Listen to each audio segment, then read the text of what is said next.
నమస్కారం అండి. యూట్యూబ్ ప్రేక్షకులందరికీ నా యొక్క నమస్కారాలు. మీరు మొదటిసారిగా మా ఛానల్ మీరు చూసుకున్నట్లే మాత్రం సబ్స్క్రైబ్ చేసి అలాగే లైక్ చేయండి అమ్మ. నేను చూపిస్తున్నది స్క్రీన్ మీద వచ్చేసి మరుగుమందు అమ్మ.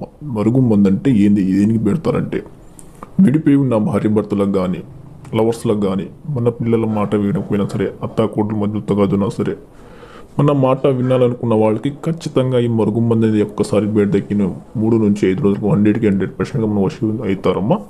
ఈ మందు ద్వారా ఏంటి సైడ్ ఎఫెక్ట్స్ కానీ హానికరం కానీ ఏ మనిషికి ప్రాబ్లం కూడా ఉండదమ్మా. మీ చెప్పులు చేతులు ఉండి మీ మాట వినేటట్టు మీ చుట్టూ తిరుగుతారమ్మా. ఇది దేంట్లో పెడతారు అంటే వాళ్ళు బట్టలకు కానీ చెప్పులకు కానీ తలకు కానీ వంటికి కానీ పూసుకోవచ్చు. రెండోది వచ్చేసి మన చికెన్లో ఆహారం కానీ స్వీట్లు జ్యూస్లు కూల్ డ్రింకులు కానీ ఏ ఖర్చులైనా పెట్టుకోవచ్చమ్మా. మీకు అంతగా మందు పెట్టి లేకపోతే వాళ్ళ పేర్ల ద్వారా కానీ ఫోటోల ద్వారా కానీ వశీకరణ పూజ కూడా చేయబడుతుందమ్మా. మీరు ఏ సమస్య కావాలనుకుంటే స్క్రీన్ కింద గురించి నెంబర్ని ఏ సమస్య ప్రాబ్లం చెప్తే చాలమ్మా.